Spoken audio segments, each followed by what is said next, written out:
Today on What's Unsaid, 2024, another deadly migrant year. The more that migration routes are sort of militarized or migration is criminalized, the more it pushes people to take dangerous journeys and the more deaths increase.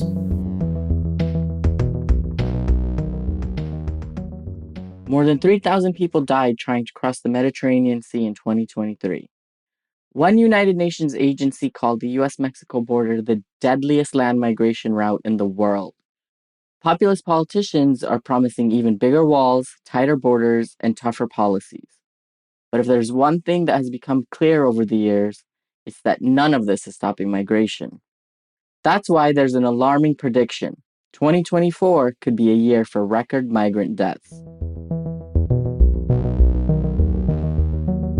This is What's Unsaid, a bi-weekly podcast by the New Humanitarian where we explore open secrets and uncomfortable conversations around the world's conflicts and disasters. My name is Ali Latifi, staff editor at the New Humanitarian. On today's episode, 2024, another deadly migrant year. Joining us today is my colleague Eric Reidy. He's the migration editor for the New Humanitarian. All right, Eric, my first question is basically pretty straightforward. Why is it likely that there will be even more migrant deaths in 2024?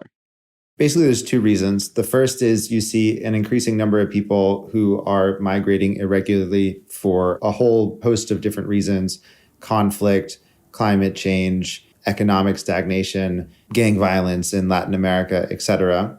And while at the same time, countries like the US and a lot of countries in Europe are doubling down on efforts to deter migration. And as we've seen from sort of decades of experience already, the more that migration routes are sort of militarized or migration is criminalized, the more it pushes people to take dangerous journeys and the more deaths increase. So do you think that people know that more people are dying trying to reach different borders? And if they do, does it seem that people are, somehow okay with it? To be honest with you, I don't think that there is that much of a focus on the deaths that occur while people are migrating. In American and European media narratives about migration, migration is primarily viewed as a problem for the countries who are receiving refugees, asylum seekers, and migrants, and not so much as a humanitarian or human rights crisis for people who are forced or compelled to move irregularly. Does it get covered in mainstream media in those places? It does get covered. It's not the main focus of the coverage. The main focus of the coverage is how migration is sort of seen as an imposition on the countries that are receiving people. And then I also think the other thing that's happened is this has been going on for a long time. The Mediterranean migration crisis was 2014, 2015, when there was a lot of maybe more empathetic coverage. And since then, you continue to have thousands of deaths every year. And so I think a sort of numbing has taken place. Like if you take the example of Ilan Kurdi, the Kurdish toddler who drowned and whose body washed up on shore, I think it was in 2015, the images of his body on the beach in Turkey sort of precipitated this wave of empathy towards refugees, asylum seekers, and migrants, people risking their lives to make these dangerous journeys to try to reach safety. That has happened numerous times since 2015. There are plenty of pictures that you can see of toddlers' bodies washed up on beaches, whether it's in Libya, whether it's in Tunisia, whether it's in Turkey. And you just don't see the same sort of empathetic reaction taking place anymore. And I think people have heard these tragic stories and have seen these tragic images. And because nothing has changed, a sort of numbness has set in, unfortunately. You're talking about things that haven't changed. What are some of the trends that you think were taking place in 2023 that could carry over into 2024? What we've really seen is a doubling down on deterrent policies. What I mean by that is basically things that countries in Europe and that the United States are doing that are making it more difficult for people to try to cross borders. There's that aspect of it. There's also efforts to push the responsibility for hosting refugees and asylum seekers off onto third countries. So the UK's Rwanda policy is a good example of this. And then sort of along the same lines as all of that is you have a retreat from upholding commitments to asylum and refugee protection in the UK, in a lot of European countries, and also in the United States. Why is it that everything is getting so much more dangerous?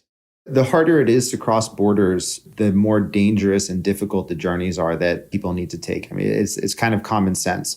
If you just take the US context again as an example of this, 3 decades ago in the 1980s and the 1990s, the vast majority of people who were crossing the US-Mexico border would cross in urban settings. And so then the enforcement priorities of the US Border Patrol was to make it harder for people to cross in those urban settings. And that pushed people out into the desert, into these more remote areas along the US-Mexico border. The idea was maybe this would stop them from coming, but obviously people have incredibly compelling reasons for protection, safety, economic reasons, et cetera, to be migrating. And so it didn't stop migration, it just increased the risks of it. And you can sort of see that along a lot of different routes. The Mediterranean is obviously a dangerous route to take in itself. So there's a certain risk in people getting in these rickety, unseaworthy boats to cross the sea to begin with. They're forced to rely on smugglers who have incredibly unscrupulous practices. And then what you've also seen is European countries retreating from search and rescue efforts, literally pulling their navies and coast guards further and further back from the coast of Libya, and also the criminalization of volunteer and NGO groups that are doing search and rescue activities in the Mediterranean. Sort of all of these reasons have made it more deadly and more difficult for people to migrate. How does this play out on the ground in these different regions?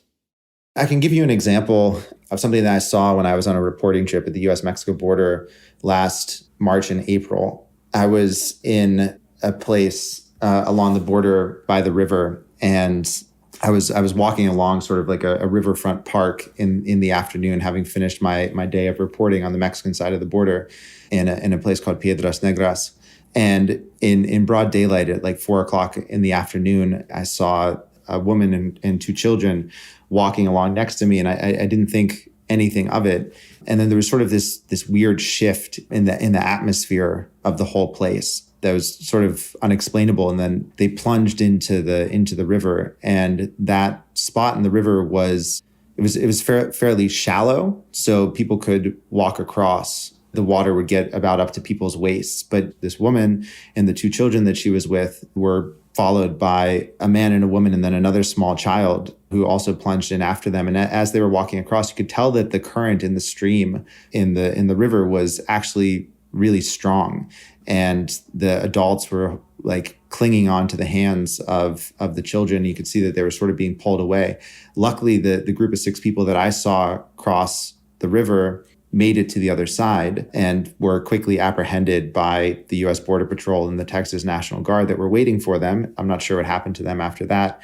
But, just like 2 weeks ago on January 12th, in essentially the same place where I saw this happen, a woman and 2 children died doing the same thing because the Texas National Guard prevented the US Border Patrol from responding to a distress warning from Mexican authorities. So this idea of preventing people from trying to rescue people who are in danger as a way of deterring migration is very much active.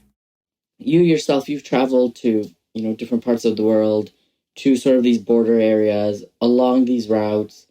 When you talk to people who are making these journeys, where they're in the middle of these journeys, do they understand that the dangers they're in? Because I can tell you from my own experience, when I speak to Afghan refugees in Turkey and in Greece and other countries, the smugglers lie to them so much that very often, especially in the beginning of the journey, they have no idea how bad it's going to be. Do other refugees and migrants you've come into contact with, do they tend to be a little bit more informed and aware of the situation? I think it's a mixed picture. It sort of depends on when you're talking to people. There are certain communities that have members of those communities that have been migrating for a really long time, and they tend to be better informed about what's going on.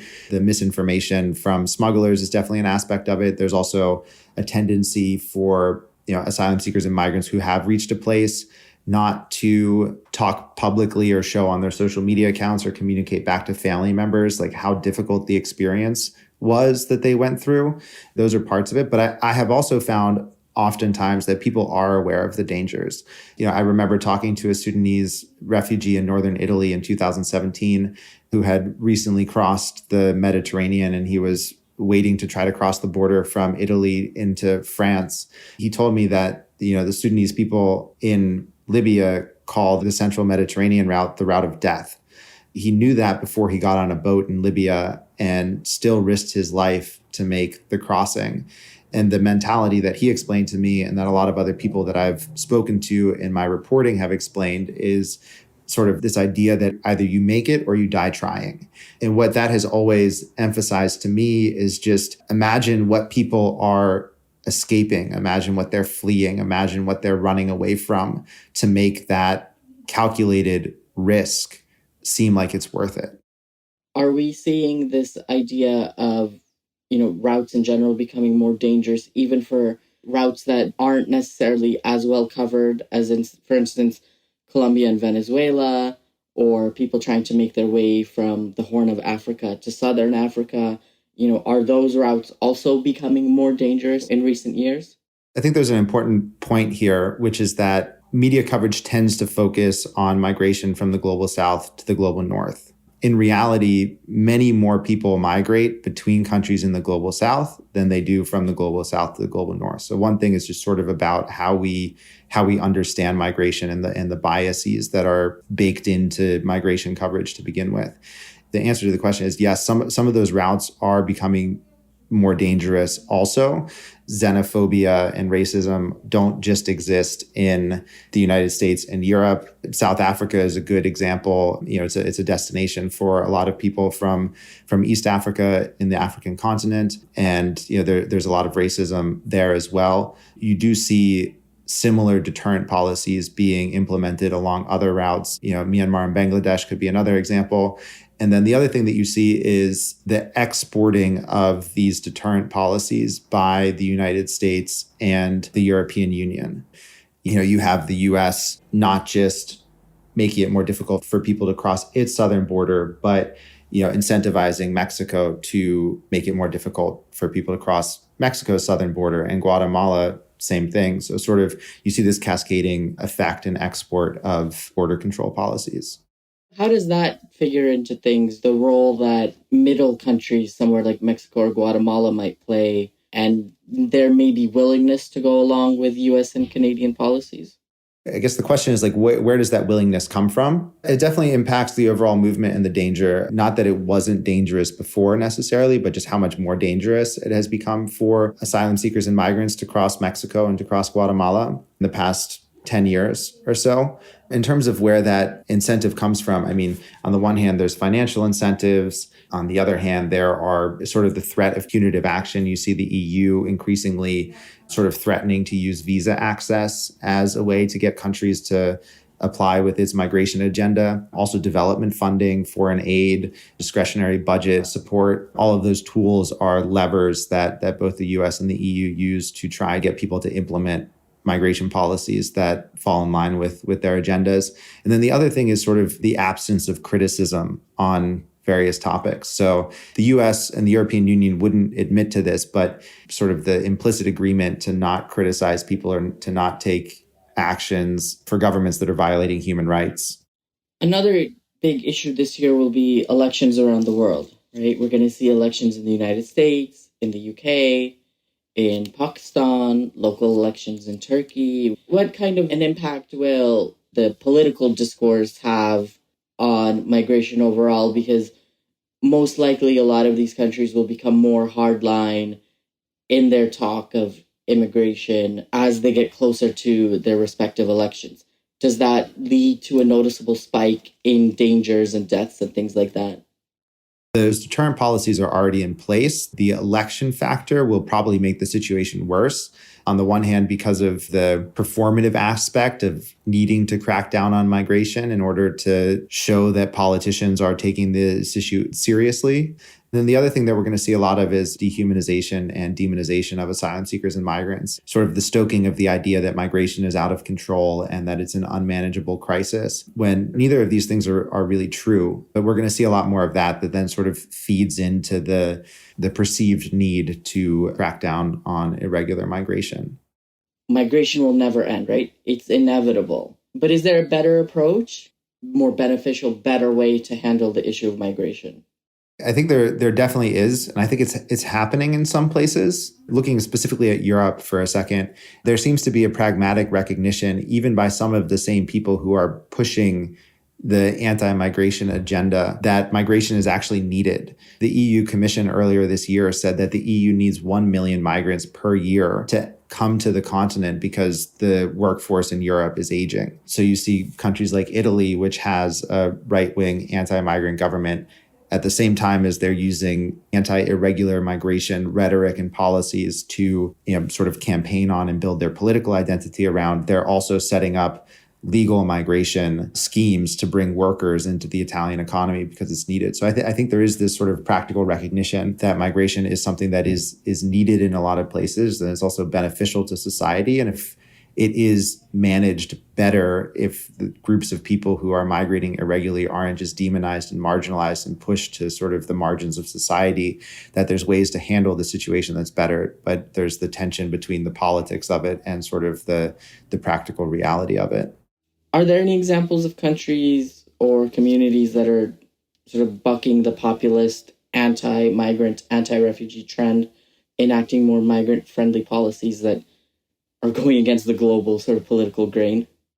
There's a lot happening on a more local level. You see cities being much more supportive of migrants and migration than national authorities often. There are cities in Europe who have explicitly come out and said that we want to take people who are rescued in the Mediterranean in. Please send them to us. You see Germany piloting city-based refugee resettlement. You see a lot of mayors also advocating for better, more inclusive, more humane migration policies. That's happening at the city level in a lot of places. Another big example is the EU welcoming Ukrainian refugees at the beginning of Russia's invasion of Ukraine. You have 4.3 million Ukrainians who have been granted temporary protection in the EU. In comparison, only 2.5 million people have crossed the Mediterranean Sea to Europe since 2015. 2.5 million people is still a lot of people, but that's over the course of almost a decade compared to 4.3 million Ukrainians in 2 years. And you don't really see people talking about the presence of Ukrainians in European countries as this major unmanageable crisis. So it just goes to show you that if better policies are put in place, in the case of Ukrainians, they were, given access to housing, they were given access to employment, they were given access to education immediately when they arrived. It's just an example of, if you put more welcoming policies in place, there is actually capacity to receive people. So how could you make something like that a reality, to get the rest of the world to understand that migration can be beneficial no matter what the people look like or where they come from? Migration itself isn't a crisis. It's a normal part of human history and societies. It has benefits. Sometimes it poses challenges. There are resources that need to be mobilized in order to receive people, particularly during times of crisis.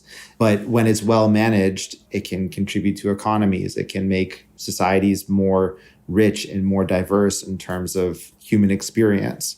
That's part of it, just the idea that it actually can be managed. It certainly can be managed better than it's currently being managed.